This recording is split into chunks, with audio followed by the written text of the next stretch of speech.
मौनव्याख्या प्रकटितपरब्रह्मतत्त्वं युवानं वर्षिष्ठान्ते वसदृशिगणैः आवृतं ब्रह्मनिष्ठैः आचार्येन्द्रं करकलितचिन्मुद्रमानन्दमूर्तिं स्वात्मा रामम् उदितवदनं दक्षिणामूर्तिम् ईडे वटविटपि समीपे भूमिभागे निषण्णं सकलमुनिजनानां ज्ञानदातारमारात् त्रिभुवनगुरुम् ईशं दक्षिणामूर्तिदेवं जननमरणदुःखच्छेददक्षं नमामि।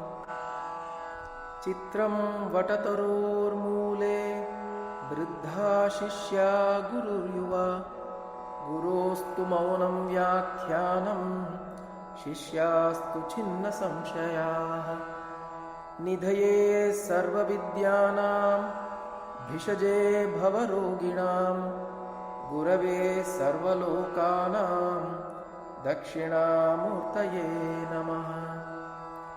ॐ नमः प्रणवार्थाय शुद्धज्ञानैकमूर्तये निर्मलाय प्रशान्ताय दक्षिणामूर्तये नमः। ईश्वरो गुरुरात्मेति मूर्तिभेदविभागिने व्योमवद्व्याप्तदेहाय दक्षिणामूर्तये नमः।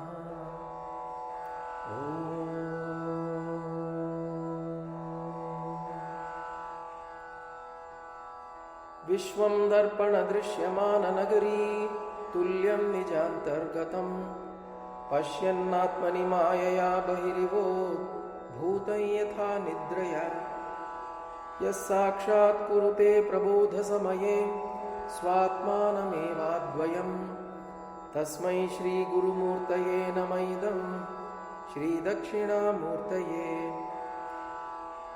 बीजस्यान्तरिवाङ्कुरो जगदिदं प्राङ्निर्विकल्पं पुनः मायाकल्पितदेशकालकलना वैचित्र्यचित्रीकृतं मायावीव विजृम्भयत्यपि महायोगी वयस्वेच्छया तस्मै श्रीगुरुमूर्तये नम इदं श्रीदक्षिणामूर्तये। यस्यैव स्फुरणं सदात्मकमसत्कल्पार्थकं भासते साक्षात् तत्त्वम् असीति वेदवचसा यो बोधयत्याश्रितान् यत्साक्षात्करणात् भवेन्न पुनरावृत्तिर्भवाम्भोनिधौ तस्मै श्रीगुरुमूर्तये नम इदं श्रीदक्षिणामूर्तये। नानाच्छिद्रघटोदरस्थितमहादीपप्रभाभास्वरं ज्ञानं यस्य तु चक्षुरादिकरणद्वारा बहिः स्पन्दते जानामीति तमेव भान्तम् अनुभात्येतत् समस्तं जगत् तस्मै श्रीगुरुमूर्तये नम इदं श्रीदक्षिणामूर्तये। तेऽहं प्राणम् अपीन्द्रियाण्यपि चलां बुद्धिं च शून्यं विदुः स्त्रीबालान्धजडोपमास्त्वहम् इति भ्रान्ताभृशं वादिनः मायाशक्तिविलासकल्पितमहाव्यामोहसंहारिणे तस्मै श्रीगुरुमूर्तये नम इदं श्रीदक्षिणामूर्तये।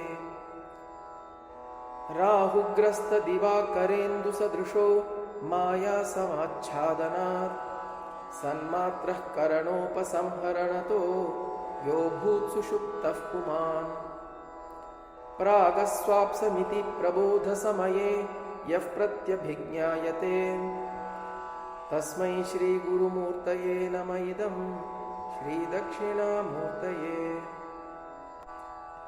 बाल्यादिष्वपि जागृदादिषु तथा सर्वास्वस्थास्वपि व्यावृत्तास्वनुवर्तमानम् अहम् इत्यन्तःस्फुरन्तं सदा स्वात्मानं प्रकटीकरोति भजतां यो मुद्रया भद्रया तस्मै श्रीगुरुमूर्तये नम इदं श्रीदक्षिणामूर्तये। विश्वं पश्यति कार्यकारणतया स्वस्वामि सम्बन्धतः, शिष्याचार्यतया तथैव पितृपुत्राद्यात्मना भेदतः। स्वप्ने जागृति वाय एष पुरुषो माया परिभ्रामितः, तस्मै श्रीगुरुमूर्तये नम इदं श्रीदक्षिणामूर्तये। भूरम्भांस्य नलो नीलोऽम्बरमहर्नाथो हिमांशुः पुमान्, इत्याभाति चराचरात्मकमिदं यस्यैव मूर्त्यष्टकम्। नान्यत्किञ्चन विद्यते विमृशतां यस्मात् परस्माद्विभोः, तस्मै श्रीगुरुमूर्तये नम इदं श्रीदक्षिणामूर्तये। सर्वात्मत्वमिति स्फुटीकृतमिदं यस्मात् अमुष्मिंस्तवे, तेनास्य श्रवणात् तदर्थमननात् ध्यानाच्च संकीर्तनात्।